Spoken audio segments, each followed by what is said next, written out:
Well, greetings and salutations. We are live here from the Apocalypse Cabin.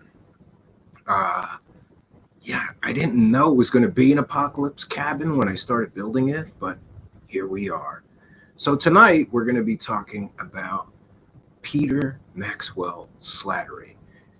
If you don't know or never heard of this guy, you got to do yourself a favor. Go on YouTube, look him up. Watch some of this Fantasyland craziness that this guy puts out. This guy talks to all kinds of aliens.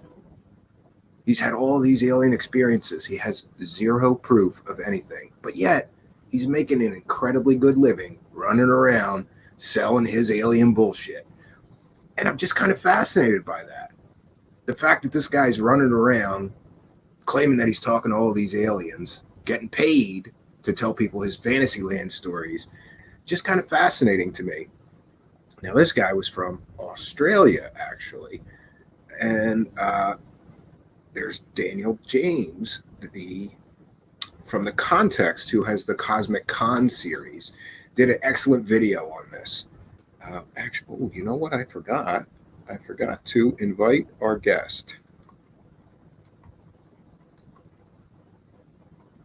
Let me just get over to Twitter, friends, and give him the link.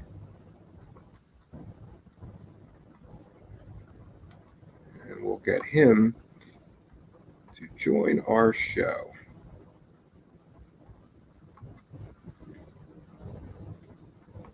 Otherwise, let me give it to him in email.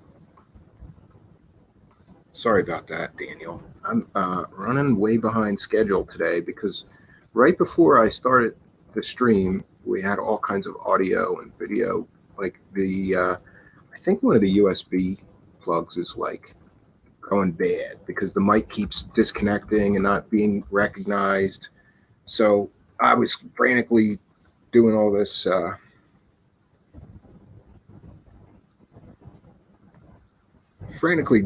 tech stuff right before we started. Let me get that to him in email as well.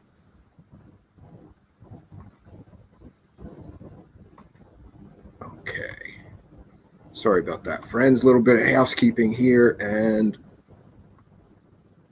we are good. So there we go. So now, Daniel, you should have the email. You should have the link in your email as well as in Twitter. I sent it to you as a DM. You can just click on that and click allow, and there he goes. Daniel James. Oh, I just realized I don't have headphones in.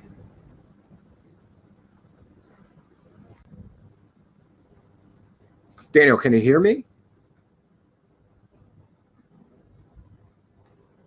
And I cannot hear you.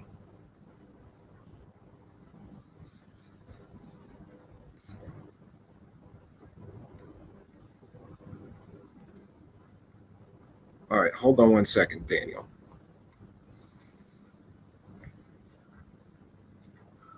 Okay, friends. Gotta plug in headphones. 1 second.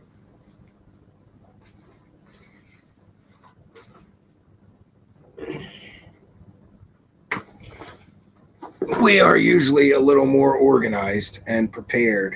Let me get these headphones in and see if I don't know, Daniel, I couldn't hear you, but I think it's just because of the loop back or something with this streaming software.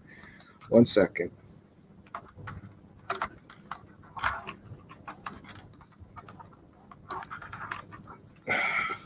Not a good time to be. There we go.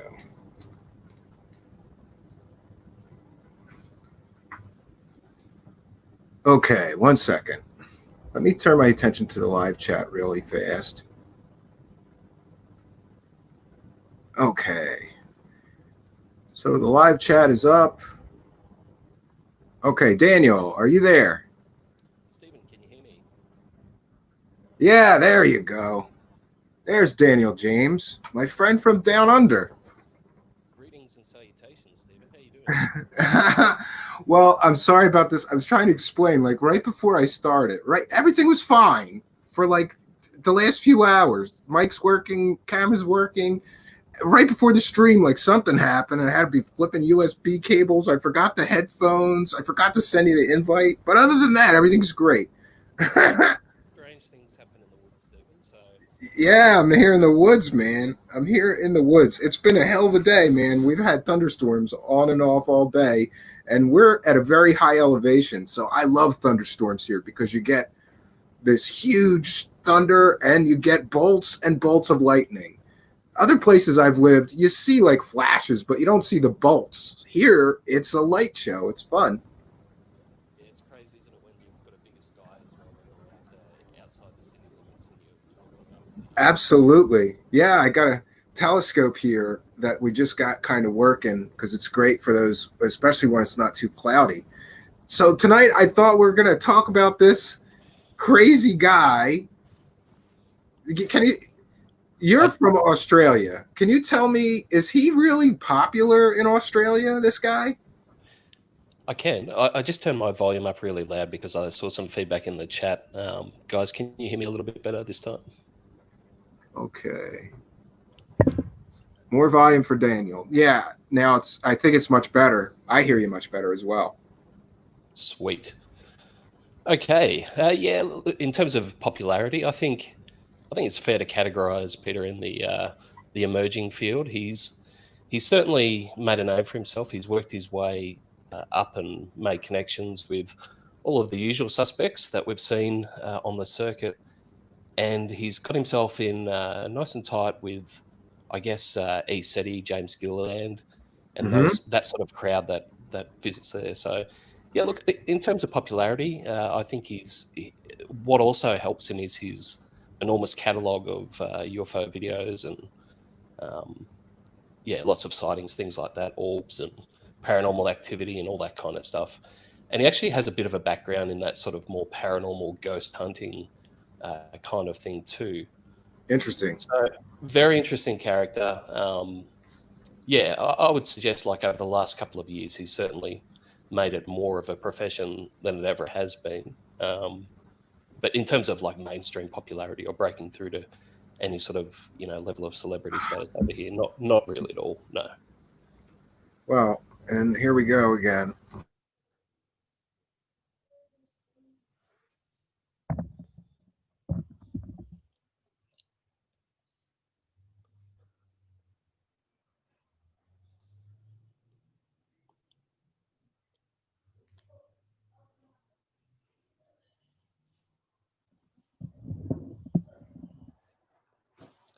Hello. There we go. There we Oh, go. I thought I was going to have to take over for you, Stephen. Yeah, you're gonna have to be the host. Yeah, listen, I think it's the electrical storm here, and everything is going a little wonky. So I apologize, friends. But yeah, so he's kind of like rolling a bunch of stuff into one, like we've seen others do. Do you think that's to gain a wider audience? Absolutely. I mean, looking at that list of ETs, for example, that Oh, he's this got, is it's kind of like the shotgun approach, really. It's almost like creating every kind of alien type from every story that's out of ufology and packaging it into neat parcels that may resonate with different people. So I kind of think of it like that, Stephen. It's like the shotgun approach to ufology is to really try and touch on the different themes that have been part and parcel of the community over the last 70 years or so. yeah. It's we've seen a few different people. They try to like roll a bunch of former mythology in with their own, right? And sort of like gain a wider net. I think they and I was also talking about like how you said he's got this kind of ghost hunting paranormal background too. So he's trying to roll it all together. Is that like to get booked as much as possible? Yeah, potentially. His background, he did start something in Australia called Investigators for Truth. And he did sort of have a bit of a career as a ghostbuster where he would, have all the gear. I'm not familiar with the sort of devices that they have, but all those little readers and things like that that they go around in houses with. And in the region that I'm from, my hometown, there's Australia's most haunted house at Monte Cristo. which is not too far of a drive from here. And he said before on streams and things like that that he has some experience going to those places and investigating things like that.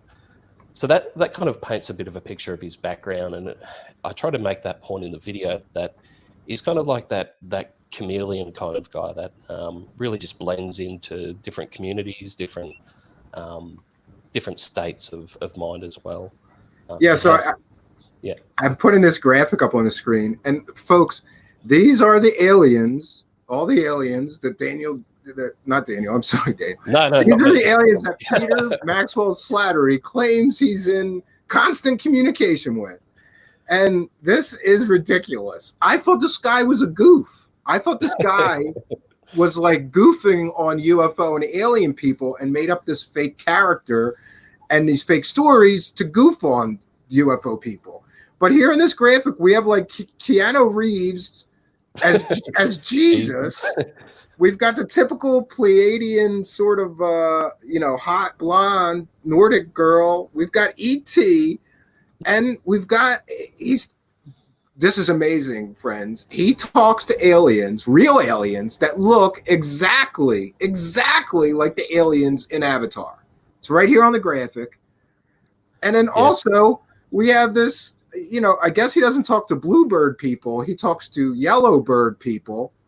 And also Cheetah Man and, I don't know, friends. Oh, look, there's a Lion Man as well I think that he watched too much Thundercats when he was a kid. Do you know Thundercats? Yeah, absolutely. Thundercats. Oh, Peter Slattery. Come on, dude. You got Lion-O. You're talking to Lion-O? Maybe Lion-O's an alien. I don't know. Even the more sort of traditional characters there of like representing greys and things like that. He's almost got every variety of a grey that you could, conceivably come up with. So yeah, look, I think that's a bit of a shotgun approach that he has, which is to try and touch on something that, maybe people have heard other stories and experiences from, and he really sort of likes to tie that into his overall cast of characters. He did say, I think it's the guy on the bottom left, the sort of dude that looks like Roger from American Dad. Oh, yeah. I thought that was... Let me get that back. I'm sorry. Yeah, there's one that looks like Keanu Reeves. There's one that looks like from American Dad. Yeah.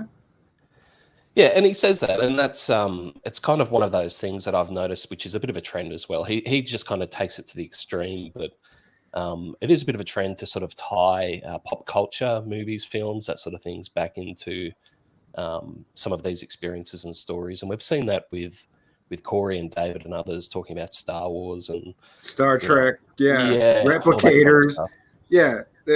I liked when Corey Good was talking about replicators. Like, come on, dude. Do we not think that you never watched Star Trek before?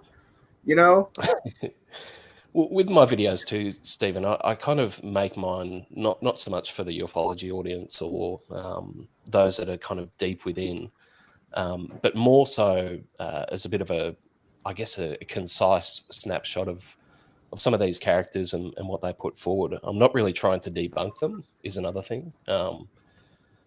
It's not really the effort that I put into these videos. The effort is more to explain who they are, what they're saying, and that sort of thing. And he's obviously got a fantastical story, but I tell you, if it's not too long of a story, just to sort of recap on the way I discovered Peter, I put out a tweet, I think it might have been about a year ago, saying, who is this guy? He's like the Corey Good Australian Steve Irwin kind of mix. And one of my actually, in real life friends from my hometown contacted me and said, you know who that is, right? And I said, no. And he goes, that's PMax. And I kind of said, who's P? Oh, actually, I remember this guy from when I was, young and growing up in the town. He was a local rapper. Yeah, so this is a great part of the story. So he was like a legitimate, really trying to be a white boy rapper for a long time before this alien stuff, right? For sure. Yeah, for sure. And, I certainly remember stories about him growing up, and I knew kind of who he was. The irony was that we're actually from the same place, almost down to the same, few streets and things like that we grew up in. Yeah, that's So a weird coincidence. You start looking into this guy, and then you find out not only do you remember him being a rapper when you were a kid, but that he's from the same town, right? A absolutely. neighborhood, even as you. Yeah, absolutely. We're talking, my hometown is I don't live there anymore, but my hometown is a very small place, city of about maybe 50,000 people. And it's a long way away from the bigger cities. So Australia's a big country. It's kind of about halfway between Sydney, Melbourne, let's say, and inland in Australia. So it's a long way from the city. So for the odds of that are quite quite remote. But it certainly tweaked my interest, and then I went for a deep dive down the hole, and I certainly spent a lot of time really making sure that I had things accurate. And since the videos come out, I've had I won't say a lot of people, but I've had a few people that are close to Peter, former friends, associates, things like that, that have actually sort of confirmed some of the stories more. Yeah. Yeah, so that's validating. The video is an explanation of who he is and how he came to be what he is, and certainly the patterns and you can even see from his rap career, certain things that he's, like I said before, a little bit of a chameleon type personality where he moves in between crowds and things like that. He's been known to sort of change his appearance quite dramatically, So I remember when he was a kid, he was almost always the guy with that baseball hat on, back the front, things like that, gold chains, all that kind of stuff. And then, I remember him a few years later being in the local media here as a paranormal ghost hunter, and he had the slick back hair and the spectacles on, looked like a completely different person. Yeah, that's kind of, it's really a weird coincidence though that he grew up so close to you. So you're the perfect guy to do a story on him because you have more background than most would ever on him. Like I said, when I first heard of this guy, I listened to some of the stuff they said, and then I saw that graphic, and I honestly and truly, I thought it was a goof. I thought the whole thing was a goof. Yeah, me too at first, and that's what sort of propelled me to explore more of it. And getting to the second part, Stephen, like beyond just exploring his background and some of those similar traits that we were seeing pop up with his stories from ufology, it almost coincided with an event that they had down here in Australia that Peter helped organise, which was called Disclosure Down Under. Yeah, I remember that. And that was a time where the Edge of Wonder boys, Ben and Rob, came to Australia with James Gilland and others. And it all kind of happened about that time. I was actually originally trying to have the video out by then, but I had to kind of stop production because there was a few things that were happening that really were relevant to the story. We obviously had the terrible bushfires here in Australia, which ravaged much of the country. And it all sort of coincided with the time where these guys were here. They were saying that they were stopping the rain, bringing the rain and helping the bushfires and that sort of thing. And Peter was making noises about his house having, burnt down, those sort of things. Yeah, I remember that as well.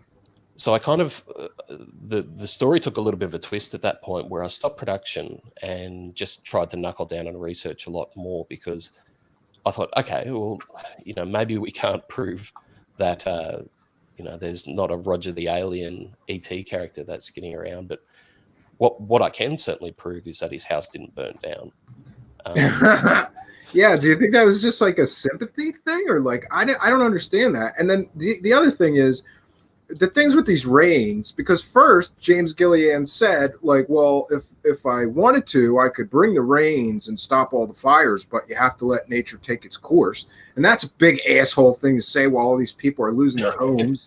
And like, what? That guy's a major asshole. James Gillian, you are an asshole, bro. A class 1 asshole, like an expert level asshole to do something like that while people are losing their homes and suffering. Well, and then the rains did come, and they sort of claimed that they did it, right? Or that they took credit for it.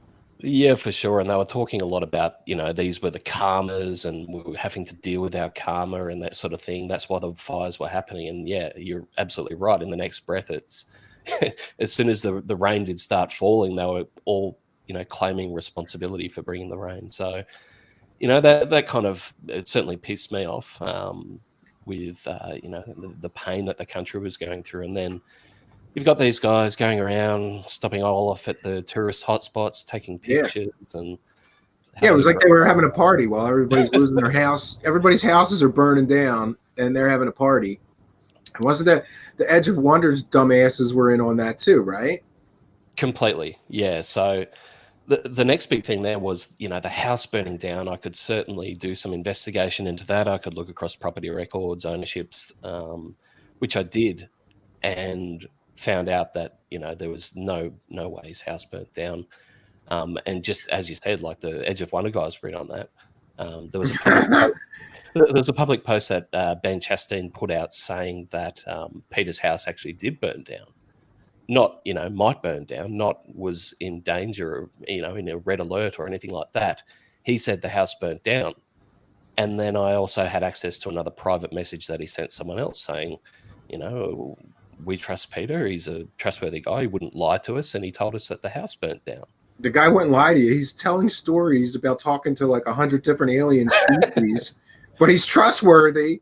That's ridiculous. And the other thing that's ridiculous, here's what I get about like disclosure conferences. So if you're really interested in disclosure about aliens and UFOs and what the government really knows, why would you go to a conference being run by a former rapper who now claims he talks to, let's see, E.T., the Avatar aliens, it's all Keanu Reeves that looks like Jesus? That's the first guy that's going to bring you disclosure. Then we have these two clowns from Edge of Wonder, which is basically a front for a Chinese cult that's crazy. And we have James Gillian, who swears that his ranch has some sort of temporal nexus or stargates near it. And there's all these spaceships flying over. These are the people that are going to bring us disclosure. These are the people that we're supposed to give like hundreds of dollars to hear them talk. But people do. Yeah, look, that's right as well. Is their claims are just so out there. And look, I think, Stephen, we try to keep our mind open. And in the video, I wasn't trying to even debunk those sorts of things. Yeah. You really can't. As I said before, you can't prove that he didn't talk to an alien that looked like Roger from American Dad. But I would say that the likelihood that that story is true is extremely small. Right. But yeah, to your credit, in this video, you basically told the story of his background, his history, where he came from, and what he's been doing. And you didn't really try to say he's full of shit. No, I try not to do that with my videos. I mean, I'm sure a bit of my opinion comes across in them. I'm not saying that they're completely unbiased, but I do make them documentary style. So, the house burning thing, the house burning down thing was a big subject for me to look into and latch on. Yeah, because the other issue about that is, even if that house did burn down, that wasn't his primary residence, right? It was like a vacation cottage cabin off in someplace. Yeah, completely right. So Peter actually gives away a lot of information in his books. His books are, I won't say like they're not like hard to describe. They're more or less a diary of his experiences. They're not necessarily constructed in a non-fiction, traditional format. They are pretty much just, blurted out on his keyboard, whatever his life story, that kind of thing. And in that, he clearly says where he was born, talks about his parents, going through the divorce, all that kind of thing. He has a past with sexual abuse, which is, terrible. But one thing he does say is about his mother and father-in-law's cabin at a small alpine town. So I was able to, not just look up residents that he owned or, his past living addresses from looking at domain names and, doing sort of a deep dive and getting all the facts that I could find. Sure. But not only that, like, so his primary residence or any known primary residences, I think his father and his mother-in-law live in another town completely that was well away from the fire. So I had a really good picture of, where his primary residents are. He has a brother at another small town called Mount Beauty, which could have potentially been could have potentially been in the fire front. But I was also, I'm a journalist here in Australia, and I was looking at a lot of the different fire mappings as part of my job description. So I had a really good idea of where the fires were burning, when, what impact they had, how many homes destroyed. And I was able to kind of surmise that this cabin, which is a tiny cabin at what you would call a trailer park, a caravan park, we call them here in Australia. Mm-hmm. And there wasn't a fire within 100 kilometers of that place. Well, this is not surprising, though, that they would lie about something stupid like that. Because, if this guy's telling all these stories about talking to all these aliens, it's not a stretch that he would try to inject himself into the pain of the people that are losing their homes for some reason. I don't know if for sympathy, or if he's like some of these cosmic con men, he would then use that to start a GoFundMe to benefit rebuilding his house, when it's not really a house, it's a cabin, or I don't know. It's just a crazy part of this guy's story, though, to be claiming that his house was burnt down. Other people said his house burnt down. Do you believe that he told everybody that his house burnt down? Well, I can only take Ben Chastain's word for it. I did try to quiz Ben on Twitter about that. He did actually reply to me at one point, but he avoided a couple of key questions. Yeah, that's what that dude does. Yeah. And look, I was trying to appeal to any sort of, I've always pictured Ben as Rob gives him hell on those shows. He's just kind of like the more demure character, and I'm thinking, okay, well, maybe he does have a little bit of authenticity there. I'll give him the benefit of the doubt. Yeah, the other jerk off blocked me instantly the first time I mentioned that they work for a Chinese cult, but Ben Chastain still hasn't done so. He will, because I'll ask him something or tweet something at him eventually. Yeah. So look, I think he did do that. I think the other thing is his rap career and exaggeration is. Oh yeah, you mentioned the rap career. Listen, do you mind if we play a clip from your show? Go for it. From your video. You guys got to see this. So this, I have it queued to like right before you put the rap clips in. So before Peter Slattery talked to 100 different species of aliens, including the Avatar aliens, he was P-Max, the rapper. And Daniel found these clips and put them in the sort of documentary film that he made about this guy, which is amazing, and you should watch it. But here we're gonna do a clip of this so that we can see his rhyming skills. Okay, folks, get ready for P-Max. So I have it queued up here. It's called Glen Roy. That's it right there. I actually already knew of Peter, but not as Peter Maxwell Slattery, the international best-selling author and alien contactee, but as P-Max, a local rapper caught up in the popularization of rap music to new suburban worldwide audiences in the early 2000s. Bling bling, yeah, and bang shit. This is awesome. I can kick your ass. Him walking in the hood, upper class, lower class. I go anywhere, cause I'm real. Got respect, I earn my reputation.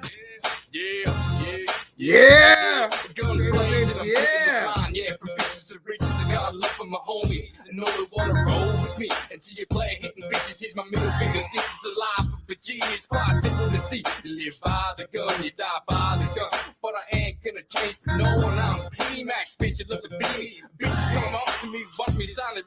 I pack my bags in my mid-teens. This is just ridiculous. As a dope fiend, we're living in the zoo. I'll jump out and go boo. Then what you gonna do? I remember P-Max was especially persistent in peddling his albums around local media outlets, record stores, doing everything he possibly could to get that music in front of the hands of potential buyers. Oh, wow. So there we have Daniel James finding the P-Max clips and sharing them in his sort of documentary film, which I thought was awesome. He's P-Max, bitches. It's really overblown American gangster rap coming out of the mouth of an Australian who, lived up in a place where there's no gold chains and gangsters and guns and guns blazing. And Daniel James, if you think that's crazy, an Australian white boy rapper, was for a time, and probably still is, a huge rap scene in Poland. And I swear to God, man, and Polish rappers, there's Polish rappers that are like huge in Poland and other parts of Europe. I just can't get my brain around that. Polish rappers. Some of the Nordic countries are a little bit like that as well. It's kind of really taken off there. Yeah, it's interesting. I mean, Australia does have a bit of a rap scene, but it's I'm not a fan of. I just can't. I don't like the Australian accent trying to rap. It really doesn't kind of. Yeah, why don't they do the thing like? Do you ever? You know what I don't understand? People who are English from England with an English accent, when they sing, the accent goes away. So yeah, I never understood that. PMax has got some older, interesting tunes as well, which I wish I actually slid into the video, because some of his older stuff is really, really out there. There's no video clips of them, but you can find them on YouTube. And you know, he talks about bitches wanting it and all this sort of stuff. Bitches want him.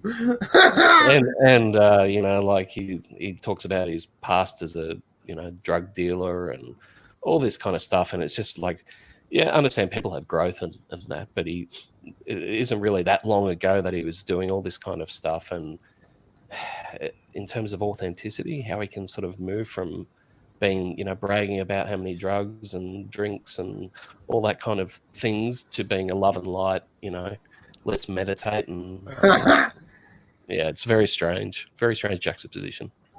Yeah, this part about these UFO people being all light and love and meditation. I really think that they're just trying to roll in some new age people to their audience. For sure. Yeah. Yeah. So we're gonna take some. You want to take some questions from the live chat? Yeah, Friend, for sure. In the live chat, and maybe we'll play another. We'll play another clip of your excellent. I like your stuff. Everyone is unique and different, and this one was just. I think you knocked it out of the park finding his rap videos and including them, because it gives people some context about who this guy is that's making all these claims. First, he's trying to be a big rapper. Now he's trying to be, I guess, like a David Wilcock sort of bullshit huckster, or some of these other guys. Well, it's where I left the video as well, which is he's kind of found his way there. He has some looser ties to Corey and David. He was part of the Cosmic Secret film that came out. They interviewed him for that.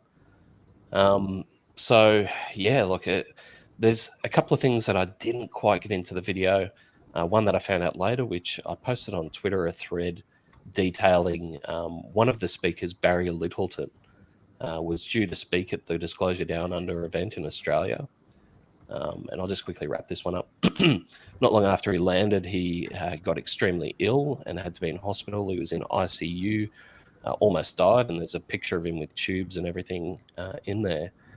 And while all this was going on, not one of those guys, Peter, Ben Brobb, James Gilland, those sorts of guys, not one of them went to visit Barry in the hospital.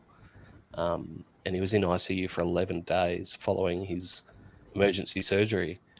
And while all this was going on, he was getting pressured by one of Peter's mates about, if you're not going to speak, we need your insurance information so they could get a refund on, travel and accommodation costs, things like that. So, oh yeah, these guys are real love and light people. Guys dying in a hospital, they're trying to get information from them so that they could get their money back. Nice. Yeah, I really wish I had that in, but I've got that out there on Twitter, and since I sort of don't really want to say who they are that have contacted me, but there's people that are extremely, extremely, extremely close to Peter, and they see this as a pattern of behavior of, even sort of him attaching himself to different people and kind of leaving when all the money's drained and then moving on to the next person. So, unfortunately for Barry, he was part of Peter's early career. Peter had something called the Peter Maxwell Slattery Show on YouTube. You can find some of those old episodes where someone has re-uploaded them, but I couldn't find the original channel. But Barry was a big part of Peter's early sort of branch into the US and contacts and things like that. I don't mean alien contacts. I mean getting contacts within this scene. And Barry, I guess, is not as useful to him now that he's got his own Edge of Wonder show, and he's made contacts with James and, you know, all these other guys, Corey Good, Jordan Sather up. Jordan, how could I leave Jordan out before talking about all these guys, and I left Jordan Sather out there? Man, yeah, that guy. Anyway. Yeah, that guy. Listen, I have an autistic son, and so for no other reason, I mean, I just think he's a douchebag. Jordan Sather, you're a douchebag for multiple reasons, but one of them is his promotion of this thing called MMS and his speaking at autism conferences. Because what is his qualification for speaking at an autism conference? Does he have an autistic relative? I don't think so. He worked in the health food store. Yeah, that's what I was going to say. Listen, Daniel, he once made smoothies for an autistic child at a wheat germ at a health food store, and this somehow qualifies him to be an expert on autism. I've always said this about him, and I mean it sincerely. Mr. Sather, if you really want to learn about autism, you can come and be my guest for a week and help me take care of my autistic son. Before you shoot your stupid mouth off about autism, at least have some experience with those affected. And MMS is not a cure for autism, and so many children have been harmed by idiots like him running around saying that MMS is effective in treating autism. Yeah, for sure. Yeah, I did see a lot of those videos as well from, I think, the Autism One conference that he went to and the things that he was saying. And, you know, like Jordan recently has come out and been quite against Corey, I guess, publicly more than David. But, you know, it's a little bit like I can't even resonate with that, because for so long he had the opportunity, if he saw problems with their character or their actions, to speak up and do something about it. And now that he's got a severed relationship, he wants to shit all over Corey. You know, that's just, it's weak. And the Barry Littleton thing is a little bit like that as well. You know, where's the strength of character for one of these guys to understand that someone has been in hospital and in a life-threatening situation? Yeah. And it's not just a business decision, it's human ethical decision to go and support. Like, I felt really bad. Like, I don't know much about Barry at all, and I'm not. Yeah, I felt bad for him just seeing the pictures of him in the hospital, because I had brain surgery once, and it reminded me of that. Like, whatever was going on with him was something serious, because he was in the hospital, in ICU, all hooked up to everything, and they don't do that unless they have to. So you know, something had to be seriously wrong with that guy. And for these jerk-offs to be not even visit him. He's a speaker at your conference. You don't even visit him. And Slattery had this long-standing relationship with this guy. Yeah, completely. It was probably one of his first bigger names that he got talking to, but obviously not big enough now.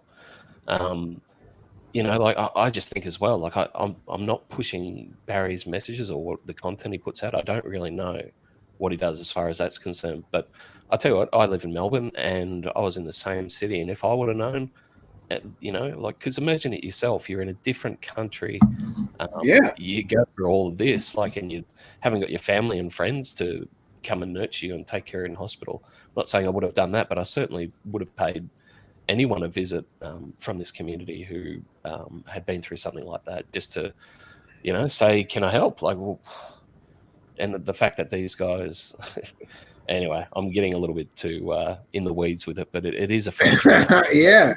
It kind of pulls the wool back from your eyes, though, about these fake love and light assholes and what the reality is. It's all money, man. It's all about the money. And yeah. And now we see this whole team, like you were mentioning. Jordan Sather is now trashing Good, and it's great. Like, the whole team's breaking up now. Yeah, I find it really hard to, like, I can find empathy with a lot of people, but I find it really hard to be sorry for, you know, those guys who are having the issues with Corey now, the former associates and partners, because in a lot of ways they all had their chance to stand up and say something before now, and they chose not to because they were getting financially rewarded for it. So yeah, they were benefiting. These people were all benefiting from Corey Good and his fairy tales, and as soon as they couldn't benefit anymore, everybody's jumping ship. And I don't know what the deal with the drama with him suing everybody is all about, but it just smacks of desperation to me and greed. It's all about the money. It is all about the money. That is absolutely for sure. Yep.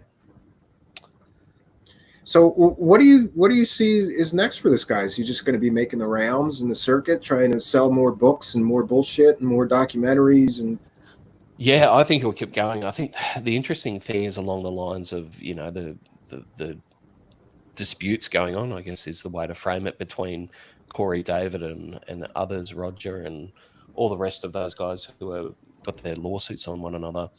But they've made their bubble quite small. And for Peter, he's got his series on Edge of Wonder, and he's moved, into a closer relationship where they're using Edge of Wonder as the vehicle. But the other interesting thing is if he's getting in tighter with these guys have burnt all their bridges, at events. They've burnt Gaia relationship, all those things that created and made them, those events and those outlets, they don't really have anymore. So they're having to do it themselves. And now that they're at the point where they're fighting with each other, I don't see a legitimate platform for someone who's gotten in so tight with them to really excel in. So for Peter, I think someone like him who's on the outer limits of that friendship circle, I guess. Actually, I can't call it a friendship circle. That clique of people. He's got a decision to make, I guess, which is, does he want to be a little bit more mainstream, or does he want to keep pushing these relationships? Because I think it's not going to end well with anything associated with Corey in particular. Yeah, somebody sent me the link to this latest video, and he said something in there like, all these critics stopped because now they know the feds are involved.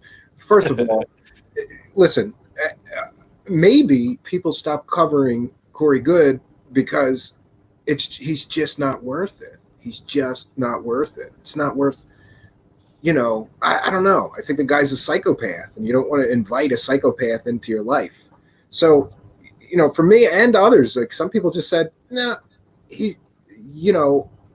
I sort of did a few shows on him, and that's enough. Like, if people are stupid enough to give that guy money or become involved with him in any kind of business relationship, good luck. That's all I can tell you. Good luck. Well, it's outside of any of his fantastical stories or any of that, there is Corey Good, the personality, and he's not a great person. I think it's quite obvious to see, and you can even just look at his trail of burnt relationships throughout the years. Like, if you want to get in bed with that guy, I'd be very concerned about your mental capacity. Yeah. It's interesting though that I guess Corey Good must be okay with Peter Slattery, which is weird because he generally doesn't like another guy cheesing on his gig, and Slattery's telling very similar stories. There's a blue sphere. It takes me to the aliens.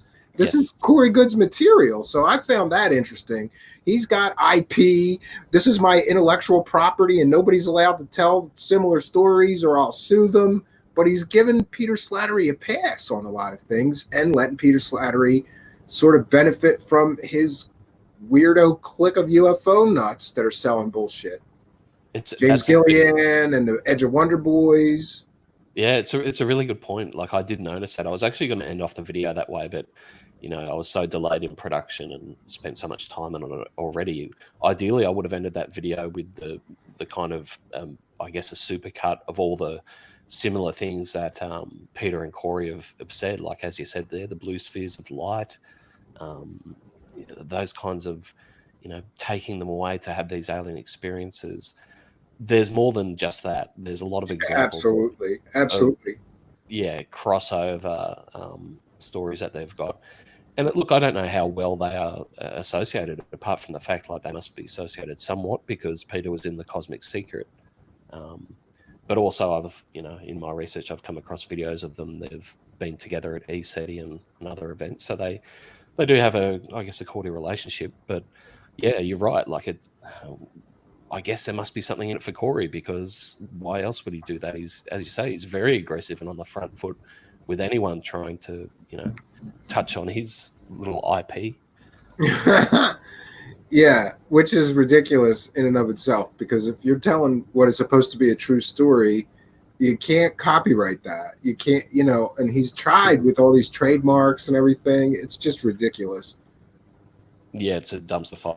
Corey Good is, like you said, I don't know whether it's worthwhile covering the blow by blow, but sometimes it's entertaining to see what he's up to, like that video that he put out the other day from the cave.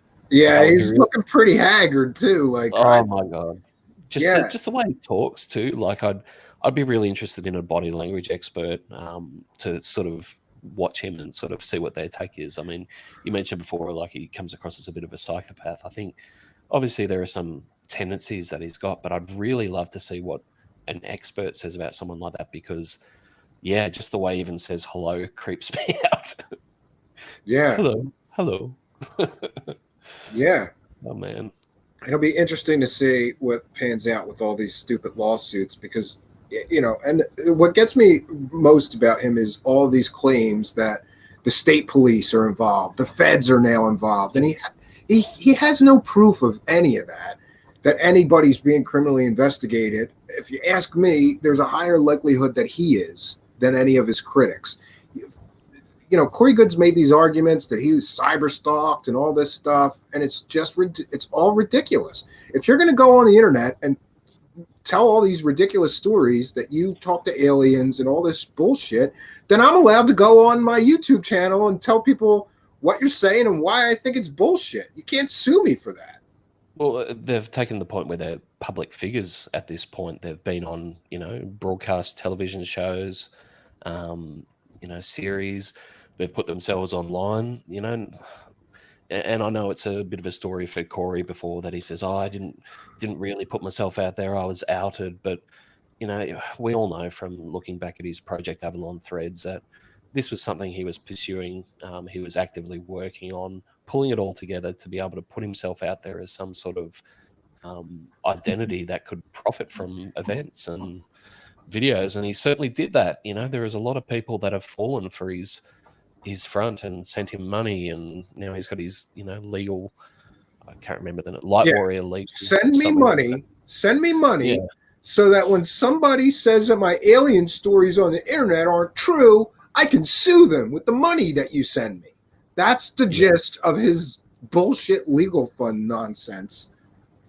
But still, people keep giving, and I don't think he's going to stop until it's he's either drained financially or worse. I wouldn't like to think what. I think the money's got to be drying up. See, if the money wasn't drying up, those guys would have rolled on together, and there wouldn't be all of this backbiting between his business partners and him, and all this nonsense. The money's drying up. Mm. And look, and that's interesting too, because he's talked about his war chest, his legal funds and all this kind of thing. So really interesting developments there with Corey. And yeah, for Peter, I don't know how that'll go if he's hitched his wagon tightly to the Corey Good train, because it's gone off the tracks for sure. Yeah. Yeah, it's fun to watch. It's kind of fun to watch and see. I don't really want to cover him, but I got to check in once in a while and see what's going on in Crazy Land. Yeah, well, look, if the aliens are looking down on us, Steve, as entertainment, we're looking at Corey Good for entertainment, because it's a bit of a car crash in slow motion. So listen, if anybody in the live chat, if you have a question for Daniel, just put it in all caps, and I will get it on the screen and read it for you. And I want to thank Daniel for coming on here. I wanted to have him as a guest on my radio show, just never worked out. Yeah, no, it's great to be on, Steve. Like, it's been a bit difficult for me. Like, I've had other priorities over the last, year or so with work and changes and moving and all kinds of different stuff. But it's great to be here now, and yeah, I'm just glad my microphone works now, because I had to record that last video on my iPhone. So yeah, I know something about that. I've been looking into new mics and I didn't realize that my mics were shitty until somebody. It was Jason Quit. Fuck you, Jason Quit. Fucking Jason Quit. It's costing me money because I thought the mic sounded pretty good and it was fine. It was good enough. It's not super expensive, the one that I'm using now. And but then Jason Quit came on with a really expensive mic and he sounded like super crystal clear and beautiful, and I sounded muddy as shit. And so now fuck you, Jason Quit. Now I have to buy a new microphone just because of you, you asshole. Now I know ICW thinks he's an asshole. Yeah, I like Jason. He's great to talk to. So yeah, he's a good guy. And we have, you know, what's weird is that we have such similar interests in stuff, in synthesizers and music, and similar taste in music. We listened to the same bands growing up. He's like my brother from another mother. Yeah, well, that's a good thing in this community too, is just finding different people that you know, you probably never would have talked to in other circumstances. Yeah, if somebody would have told me to become really good friends with an interdimensional time traveler from Canada before I actually did, you know. Yeah, for sure. I mean, yeah, look, this is not something I would have even pictured myself even kind of looking into or exploring as a subject. I'm probably a little bit different in that regard from most people that find their way into this kind of community, is that people have experiences or a keen interest since when they were young. Like for me, it's different. Like I was actually spending some time in hospital probably a few years ago now, a couple of years ago. And I was in there for like a couple of months, and I was having a lot of scans and treatment done on my brain. And that's what really stirred my interest. That's how I discovered this little rabbit hole. Is I remember I was talking to my anesthetist, and every time he would put me under, he would say something like, "Go to sleep, young man." And then, like, as I was sort of drifting off into anesthesia land, he would say, "Oh, it's not actually sleep, though. We don't really know sort of too much about how it works." And I was like freaking out at that point. I could feel my consciousness slipping away from the anesthesia. You know, I one of my biggest fears about death actually is that death is what you go through when you're when you put under, because I've been put under a few times and it just feels like a fucking off switch, and then your consciousness is gone. You don't have any recollection, you don't have any dreams. It's like total black nothing.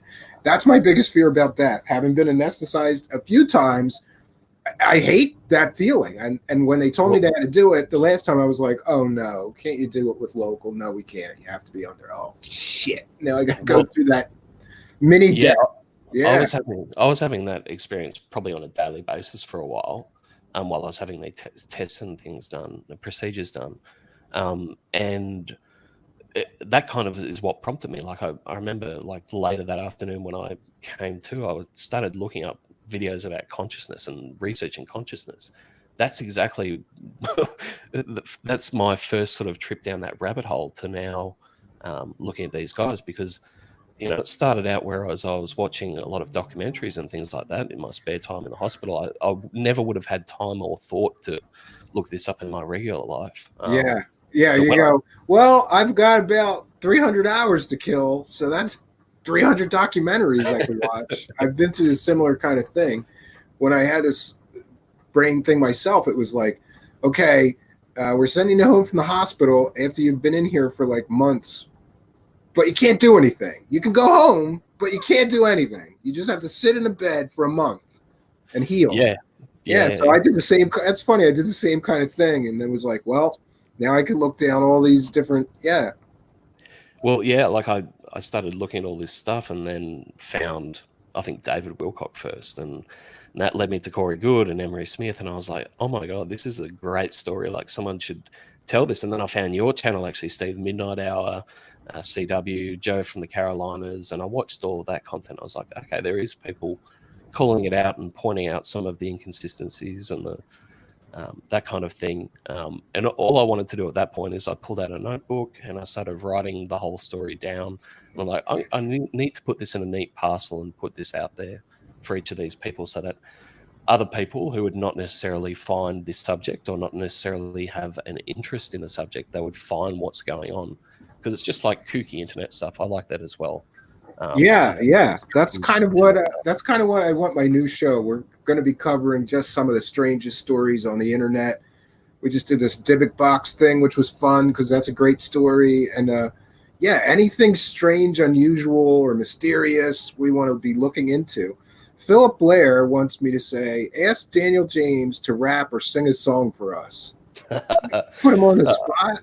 Philip, man, I can't sing, unfortunately. I'm a guitarist and I play bass in like it's just a friendship band, really. We played a couple of gigs around town, things like that.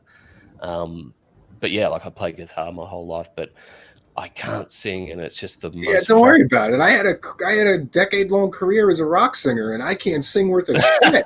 Nobody would listen to me. I'm like, I tried playing every instrument. I was fucking terrible. I'm like, well, I'm just going to be the singer then, because I think what started it for me was like I saw some band where the singer was so fucking bad that I went, there's no way I can't be better than that guy.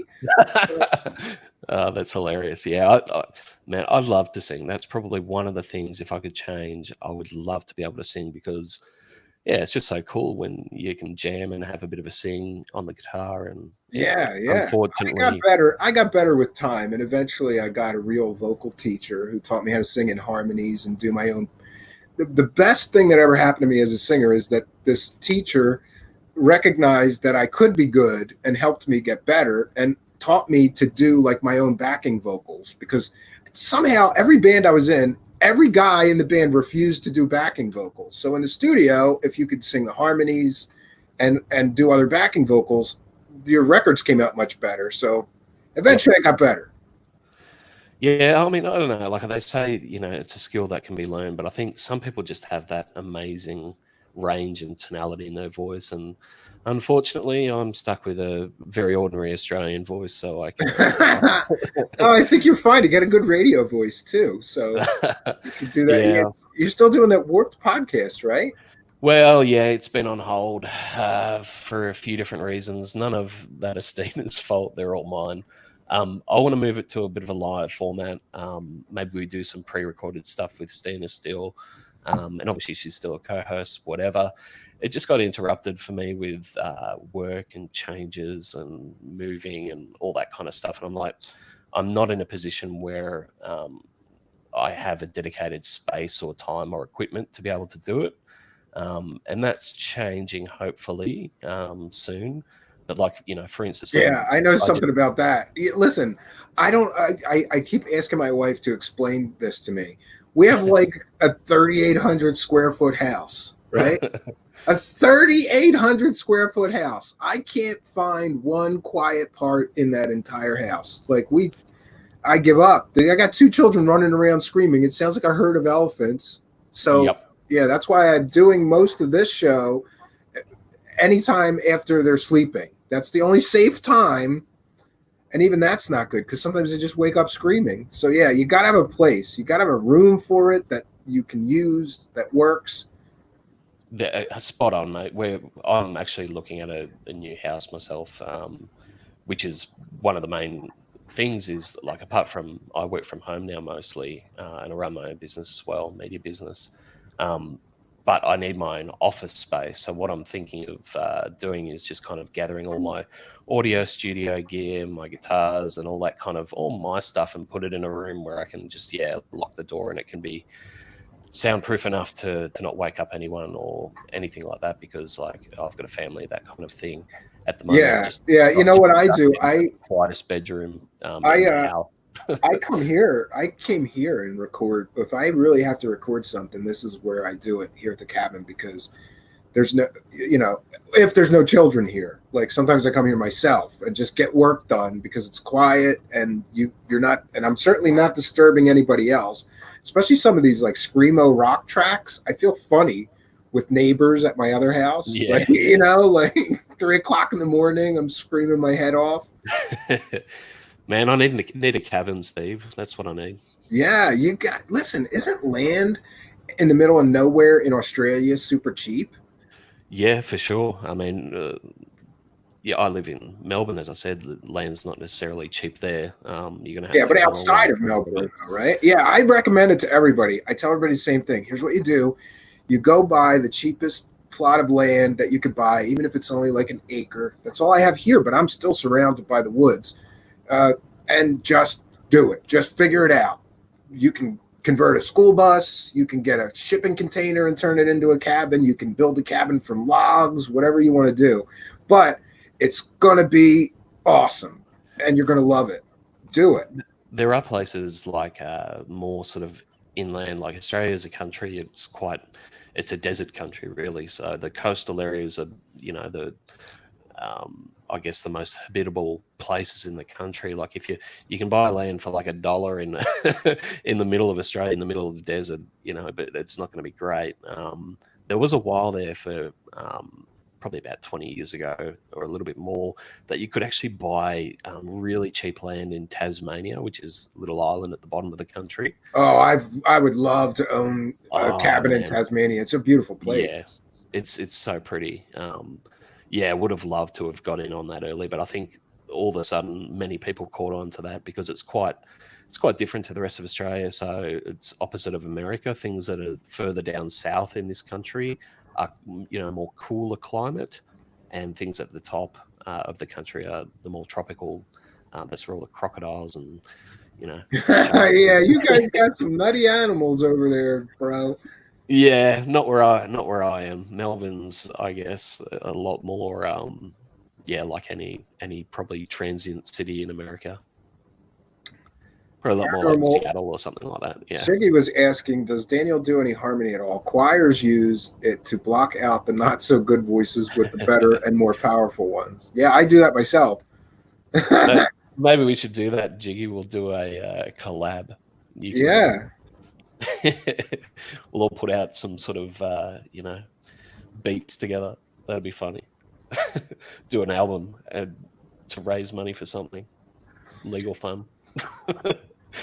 Jonaside's asking me what bands I've been in. I was in the first band I was in Philadelphia. Well, I was in a bunch of little punk rock bands that didn't matter and tried to, but we never got to the point of playing shows. The first band that I was in that really played a lot of shows was called Acid, but that was an acronym for Another Cry in Darkness, and it was kind of like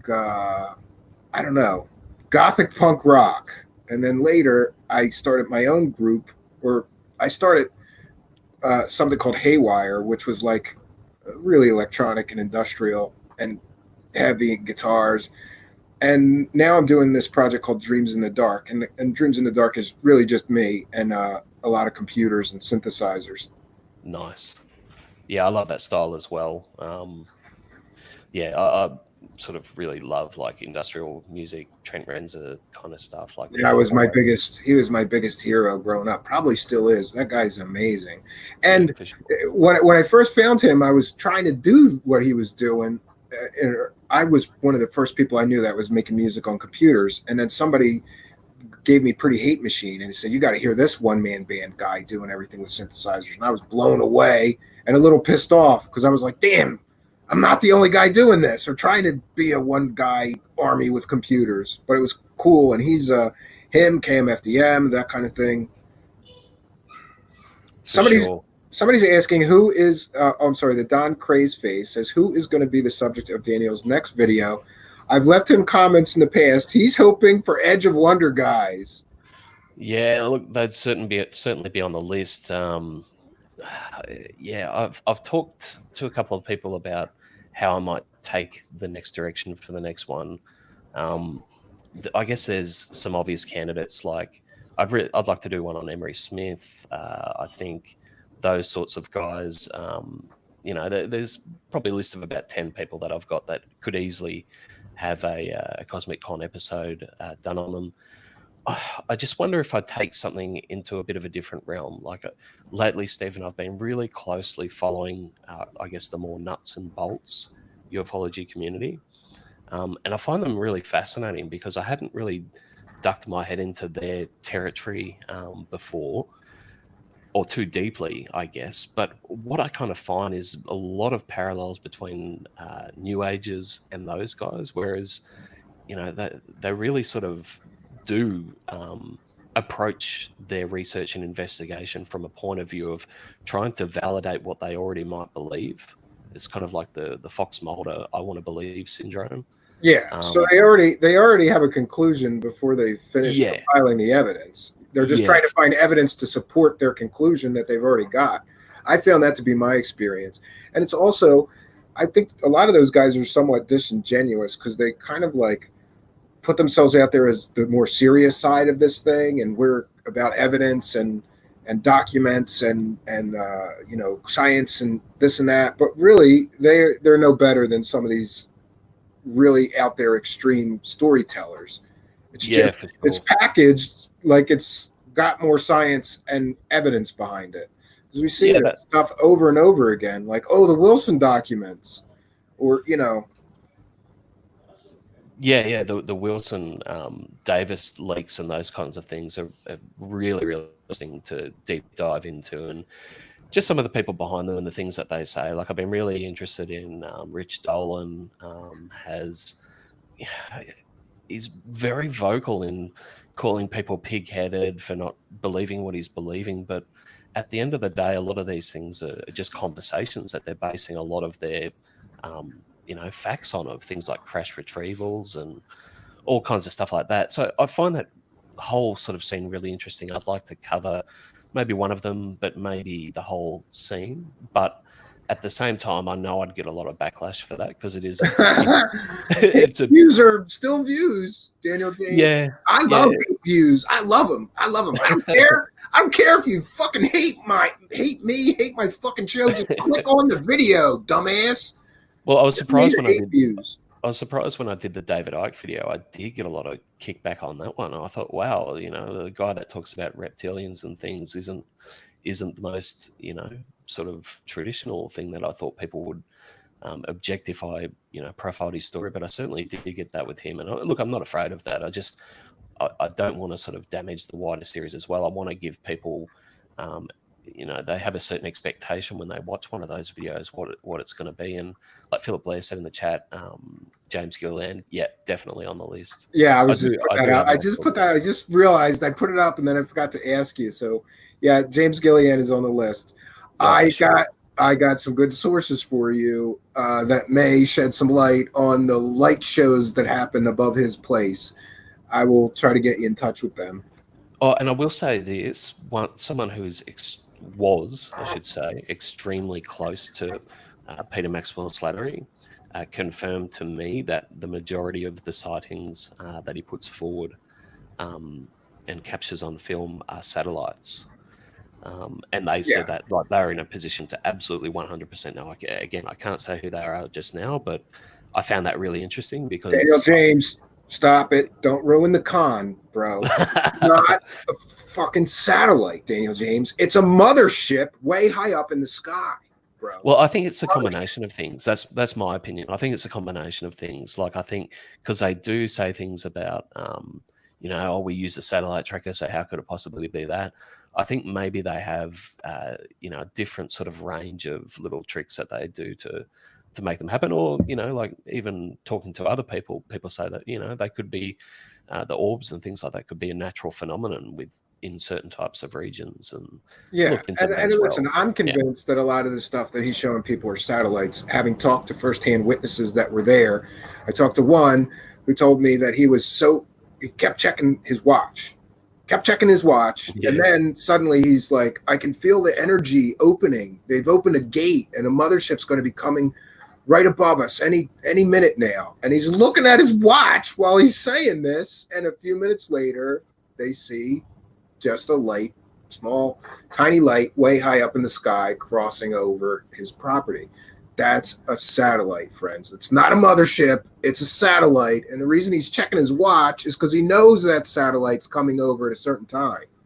Peter does the same thing where he often talks about he gets an agitated feeling. You know, he might be inside eating with his family or friends, things like that. And he just has this feeling where he has to go outside because he knows there's going to be a contact. Yeah, I think a lot of these guys are they got the satellite map. They know. Yeah, for sure. Yeah. Don Cray's face says, some might not like this, but I have problems with Richard Dolan sometimes, remote viewing, for example. Yeah, listen, I've said it before, I'm going to say it again. Richard Dolan's shtick is that he's a serious scientific guy, and it's a shtick. He's been involved in a bunch of hoaxes, and he tries to just downplay it later. Like, he's been involved with this Roswell slides. That was a complete and total fraud and a hoax run by Jaime Maussan, his buddy. Then he distanced himself from that, and then Richard Dolan is also involved in this CIA deathbed confession guy who never worked for the CIA. He worked at a supermarket, and then he tries to distance himself from that. And yeah, there's problems with all these guys. Stephen Greer's got a lot of, sort of issues in the past filled with some of those sort of same concerns as well that are a little bit more woo-woo than, they put across. As you say, these guys put themselves across of, coming at from a very serious point of view where authors or, Stephen uses his, his medical doctorate as a sign of authority as well to put it out there. That guy is an expert somehow at raising ridiculous amounts of money that he keeps. Listen, I don't understand how this works, but he does a crowdfunding fundraiser to make a movie. He raises $3 million to make this documentary. And I got to tell you, friends, I was so curious. I went to a friend that, for God's Honest Truth, has produced a lot of documentaries for PBS. And I said, what does it cost to produce, let's say an hour and a half long documentary, 90-minute documentary? And he said, I don't know. Depends on, a lot of different factors. And I said, well, what, if I had some money and I wanted to do a 90-minute, what's a good number? And he said, I don't know, even if you have to pay for hotels and some equipment, a cameraman, maybe $10,000 to produce a 90-minute, $10,000, you could produce a 90-minute documentary. It's not rocket science. Somehow Stephen Greer gets $3 million handed to him to make a documentary. He makes a documentary. I guess he pockets the rest of the money, and then he sells the rights to that documentary to Netflix and all this different stuff. So he is making ridiculous amounts of money somehow, Stephen Greer. But Stephen, you don't understand. It was filmed in where the Bat Cave was filmed, and you got to have this high production value. Like, if you make a documentary, maybe you should travel to Antarctica to film it or something like that, and just raise money for that.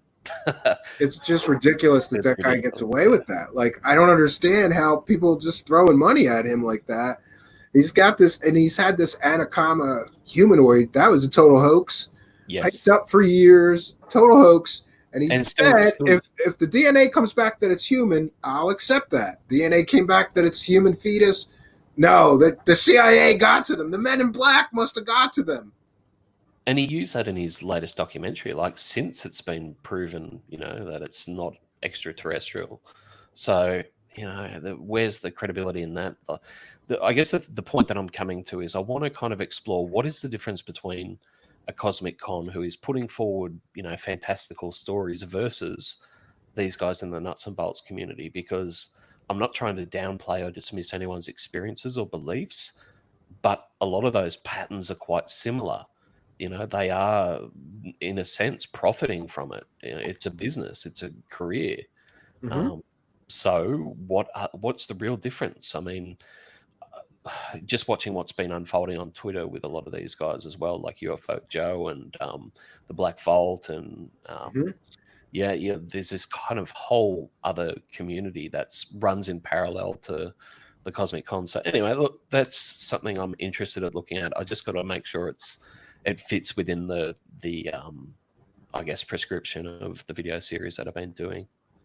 Yeah, I think that would be a good avenue to explore for you. Again, if anybody has any questions for Daniel in the live chat, just put them in all caps. Success Design just put up Stephen Greer's IMDb page. That's great. So you can see all these movies that he's made and still hasn't brought us any proof of any of the shit that he talks about. For sure. Stephen, I'll probably have to duck off in maybe the next 10 minutes or so. Yeah, no, we're going to wrap it up here then. That's fine, man. I don't want to keep you too long. No, no problem. I'd like to chat all night actually, but unfortunately, I've got to start some work in about half an hour or something like that. So Yeah, that's fine. Absolutely. I appreciate you doing this, and let's do it again. I think it'll be fun. yeah, for sure, anytime, man. And yeah, when I get more set up than having a microphone jerry rigged in a spare bedroom, I can we can talk more often too. It's been fun. Okay, awesome. Well, I'm gonna say my goodbye, and we'll be in touch. I might have some info for you if you're gonna do a story on the East Seti Ranch that you'll like. Awesome, for sure, I absolutely. like to share. All right, thanks, Daniel. And listen, somebody in the live chat, please put a link to his YouTube channel and like, comment, subscribe to his channel. It's got all great stuff about all of these ridiculous con artists. You're gonna love it. Subscribe. Shout out to the chat as well. It's great to see you guys. It's actually really a great thing in this little corner of the internet too, that you can go from stream to stream and see these same people pop up. Really good bunch of people. So shout out to you guys and have a good night over there in America land. All right, thanks, Daniel. You have a good night. Cheers. Bye-bye. Bye-bye. All right, so that's Daniel James. And again, I've been saying, like, selfishly, I'm using the show as an excuse to catch up with some people that I just like to talk to selfishly and see what they're up to and what they're working on. And Daniel James is one of those guys. He does great video editing and great videos. I'll turn my attention to the live chat now. Greer made approximately $250,000 at a country. Then after the grift of the ufologists, made 1.2 million one year. Yeah, he is quite possibly, Stephen Greer is quite possibly the most financially successful UFO guy in the history of UFO guys. I don't understand how he's able to make that level of money considering the bullshittery that he's been pushing for 20 plus years and how many times he's been caught straight lying or using stuff like a picture of a moth and saying it's an alien interdimensional being during one of his CE5 sessions that everybody saw, or flies.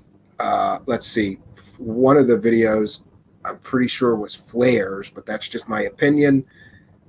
I don't have any belief or respect in Dr. Stephen Greer.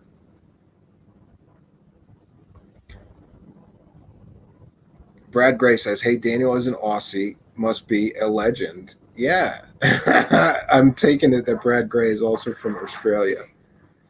Correct. Don Craze Phase. I don't think I've seen you here before. Welcome, Don Craze Phase. If you like this kind of talk and comment or this kind of content, please do subscribe, and I hope to see you here again. Nice to see you here.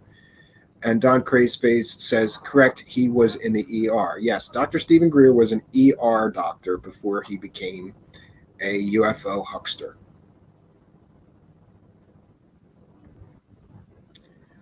Aloha, Brad Gray.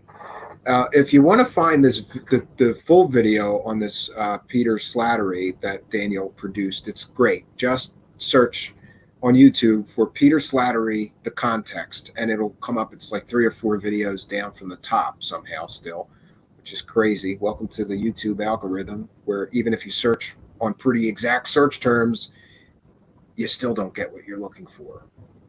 Or, the smaller independent channels all get pushed down to the bottom of the search somehow. Greer is buddies with David Rothschild, so that may explain it. Yeah. I'm surprised he netted 1.2 million. Damn, that is pretty nutty. How? Just how? Not sure that I understand how, my friends. Not sure I understand how myself.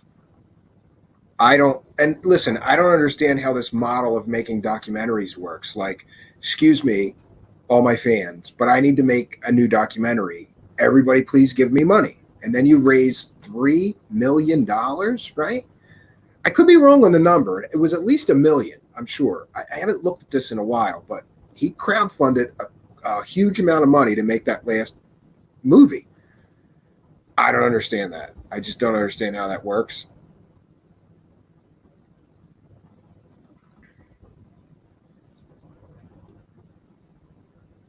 Yeah, he organized the National Press Club.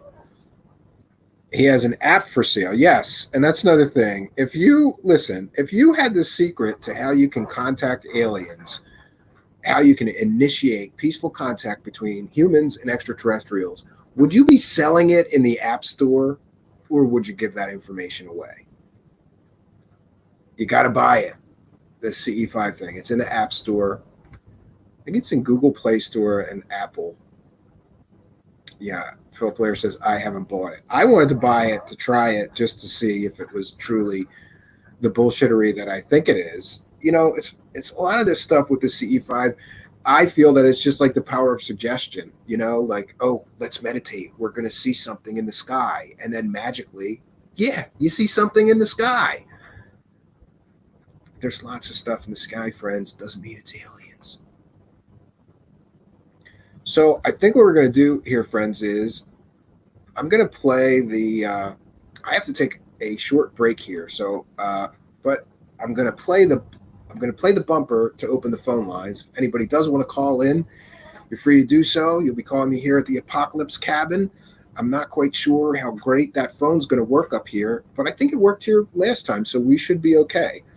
If you want to call in, tell me your strange or paranormal related story, or any story really. We're a pretty open bunch here. You can call in, and you can be live here on Truthseekers with your host here. That would be me, Stephen Cambion. And so we're going to open the phone lines, and then we'll return to the live chat. We'll be right back, folks.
And we are back, friends.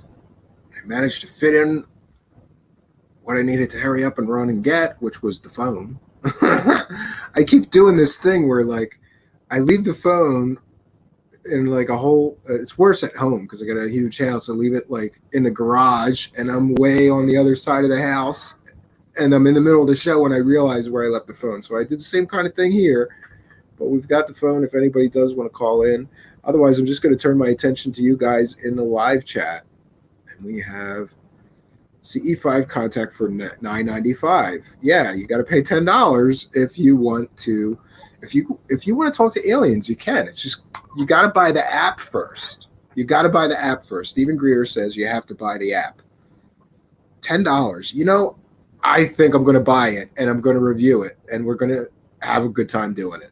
It's going to be worth the $10 to get a great subject like that. Like, I will honestly, I'll buy it and I will follow the instructions perfectly and see if we see any alien spacecraft or aliens coming. Yes, CE5, 995. You too can talk to aliens.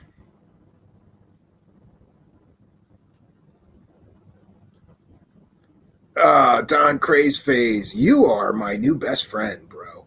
I knew that there was some connection to Greer and UFOs that were flares. And Don Craze Phase has that info. I just blanked on it. Don Craze Face says, look up Vero Beach Greer UFOs. The flares were part of a military exercise named Computex. I live here in Vero Beach. So I would call him an expert witness. Those videos where Greer is claiming, yes, this is the phone line. Thank you, Adam Mine. These videos where Greer is claiming that he used his superpowers and CE5 protocols to connect with aliens and tell them to appear their starships. No, friends, that was a military exercise going on in the area where the military were dropping flares. Ridiculous. This guy gets away with it. Out of Mind says you should call in, Don. Yeah, you're welcome too if you would like to. Tell us the story. Tell us a little more about that if you know any more about the flares. Your laugh cracks me up, Steven. Yeah, you know what? It used to be worse, man. I used to have like a snort laugh. I gotta consciously say don't snort. Don't do it. Yeah, you guys posting like the links to his stuff. Philip Blair, I think Greer had honest intentions in the late 90s, has kind of succumbed to fame and money along the way. Kind of like Linda Moulton Hale. Yeah, I think that a lot of these guys have good intentions when they start and a genuine interest and a genuine desire to find the truth. But I think the money and the fame definitely gets in the way of things. And, you know, I've seen it time and time again with some of these guys. It's like they seem very rational and more grounded and not so fantastical or not so out there. And as time goes on, the longer the guy's involved in this stuff, he's got to come up with new material and new material and new material. So the guys get wackier and wackier. I call it UFO disease. You know, Super V Fun Cat. Greer is okay with laser pointers. It's BS. CE5 is supposed to be consciousness. Lasers, therefore, should be pointless. Phil Blair says, call now. Yes. This man claims he can summon aliens. Oh, gosh. Yeah. You can just channel. Yeah, I guess that's another way of contacting the aliens. Stephen Greer gets his steroids from benevolent ETs he talks about.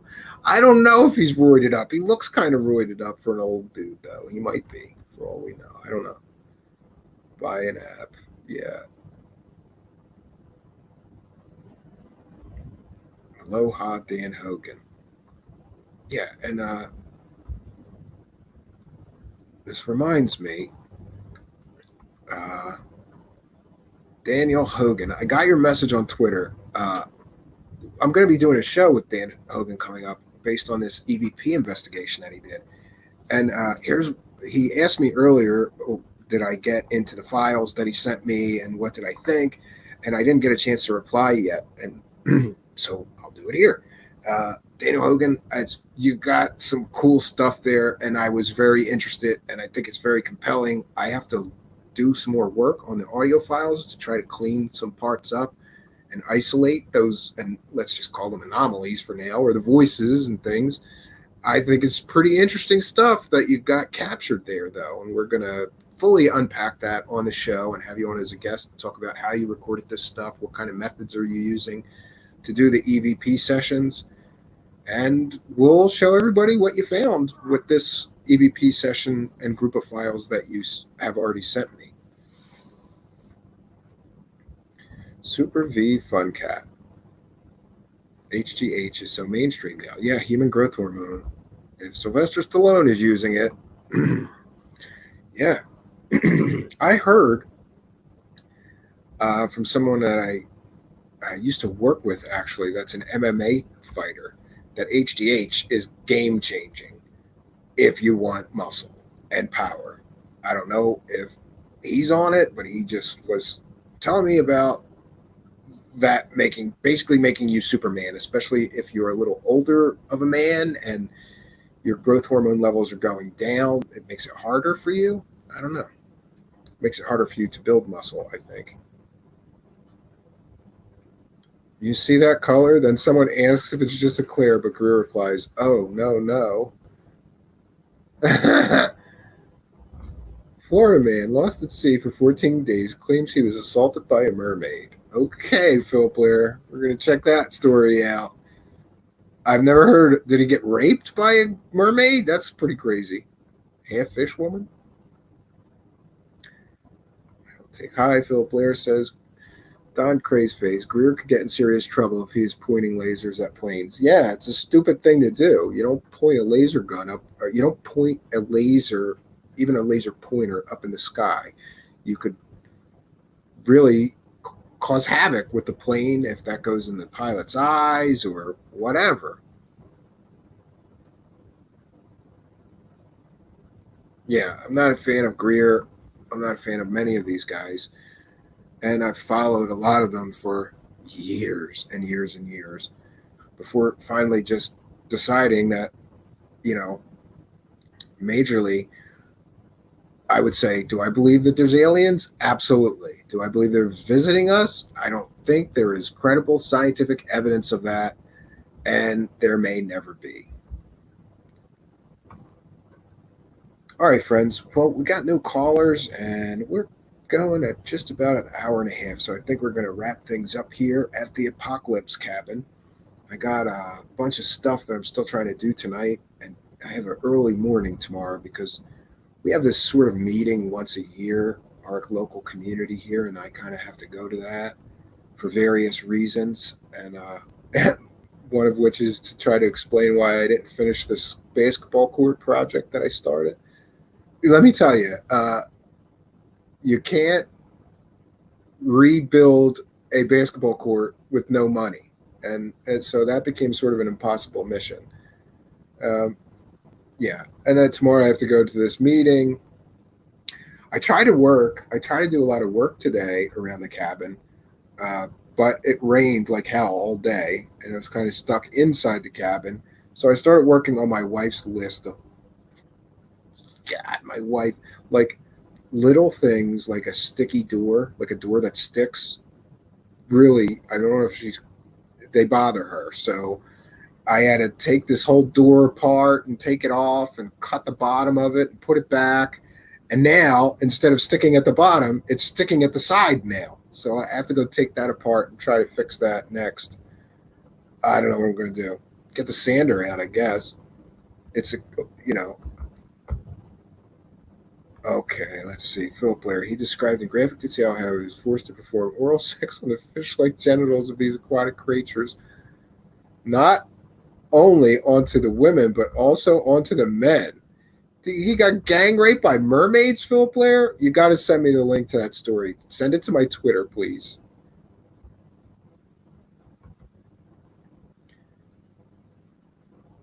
The guy was happy to find his brother alive after he'd been raped by mermaids. It's a strange world out there, folks. Yeah. So, friends, without further ado, I'm going to wrap things up here. I want to thank my guest tonight, Daniel James. If somebody could put his YouTube channel into the live chat, I would appreciate that. You guys should all subscribe. And please do like, comment, and subscribe on my stuff. We're trying to increase our subscribers here. So if you could take the link, email a few friends, or DM it to a few people on Twitter and let them know about our show, I would sincerely appreciate that. So they are suckerfish. Oh boy. Who do you recommend, Steve? Don Cray's Phase. I still read up on all these guys. I'm just kind of, I don't know, I'm like just burnt out of a lot of this stuff because it always seems to end, all the rabbit holes, every one of these guys, they all seem to end the same way. You get into a guy, and even the guys that seem very science-based and evidence-based and genuine. Eventually they get into the woo and fakery, fraudery, and hoaxery. And that's when I stop paying attention to them because I know they're not genuine. And it seems like it's all of them. I don't know any of them that I truly believe are genuine. Do I believe that some people into this stuff have good intentions? Absolutely. And there are still good people out there fighting a good fight, trying to find the truth behind this stuff. And that's obviously what we all want. We want to find the truth behind this stuff. So there's some good guys out there still, but I guess I'm just tired of the same cycle happening over and over each time that I get into one guy. Eventually you get to the part where you have that turn where you go, this guy's full of shit. Damn it, I thought he had some good information. No, he's full of shit.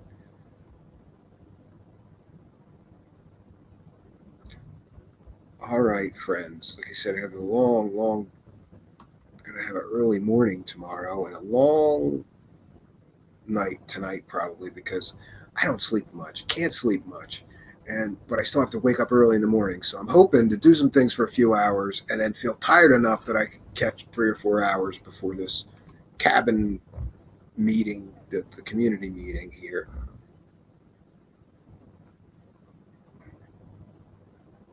Okay, friends. So we're gonna call it a night here at the Apocalypse Cabin. I want to thank each and every one of you for joining me, and I hope to see you here next time. I'm not sure if I'm going to do a show tomorrow night, but I think I will. If it's not raining like hell, I've been trying to do this, figure out, and I have figured it out. I've been trying to figure out how can I stream outside by the campfire, because I thought that would be cool, and we can do we'll do it like a fireside chat, ask me anything, open lines, and we'll see what happens. Maybe, if it's not raining tomorrow, folks, I'd like to do that tomorrow around 10 p.m. So until next time, folks, I'm Stephen Cambion. Good night.